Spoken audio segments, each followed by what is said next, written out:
Hey PSJ family, I'm KTRI reporter Melinda Garza. Thanks for joining us on this episode of The Quick Chat. Joining me today is our amazing college transition lead, Vera Boda. Thanks for coming on. Thank you for having me. Of course, it's good to have you here.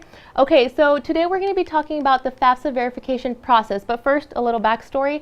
So the IRS data retrieval tool is what allows students to input tax information into their FAFSA application. However, the IRS disabled the tool recently, which leads us to the FAFSA verification process. So key point, just so you know, students, you can still apply for aid, but you'll now need to manually input the income information, and you'll need to wait a little bit longer to hear if you got awarded.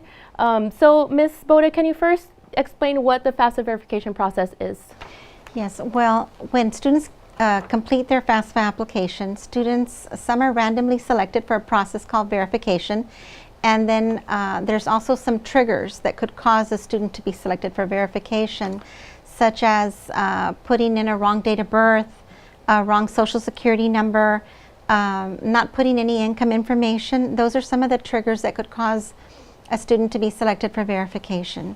And if they are, and the way they would know if they are is by going back into the FAFSA website, into their account, signing in, and it'll let them know whether or not they were selected. If they're selected, well then they need to complete any pending forms. When they check into their college, their selected colleges, the ones that they've applied to, and they go in and they check their college accounts, it'll let them know what forms that they're requiring them to submit. They have to complete it all before an award can be sent to them. Okay, so as far as the verification process, who exactly does it impact? Is it a specific group of students, or is it at random? Some at random, and others when they have failed to input any income information, or if they input some wrong information, that when they do cross checks with the Census Bureau or the Social Security Administration, if they catch mistakes, that would be another way that they would be triggered. Okay, what should students know about the verification process? Should they be worried about possibly not getting awarded something by it, or I mean, what do they need to think about?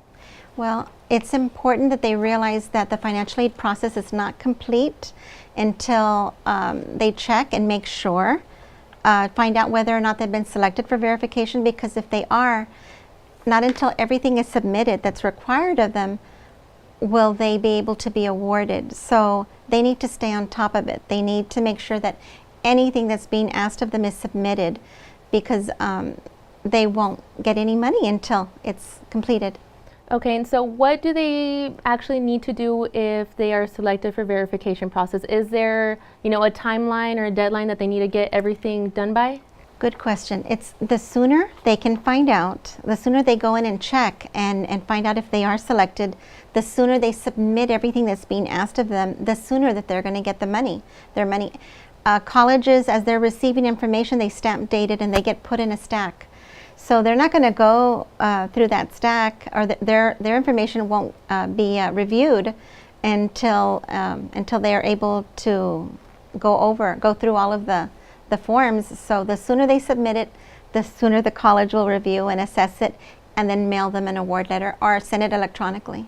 Okay, and so if a student is selected for verification, is there, a number or, a web address or a place that they can go to if they decide that they do need some help with it? Well, better than that. In our school district with PSJA, every high school has a high school Go Center.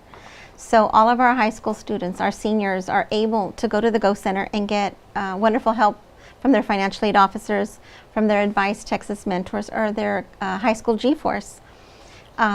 If they're already in college, they can contact their college transition specialist or go by the financial aid office at their college for assistance.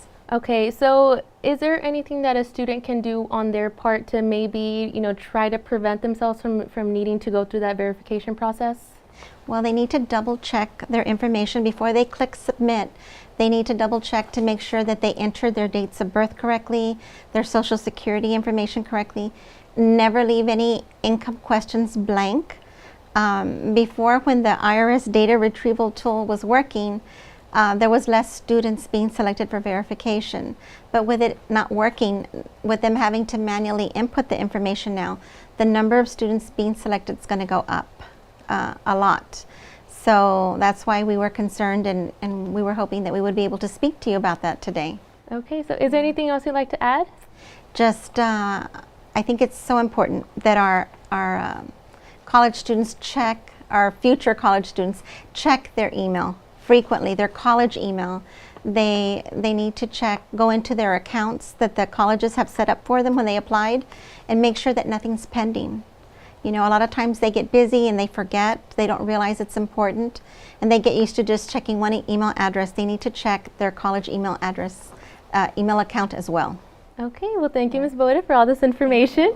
Thank you. Okay, so just to recap, students, if you are selected for verification, you can contact your high school Go Center and they can give you all the help you want. So thanks again, Ms. Boda, for joining us.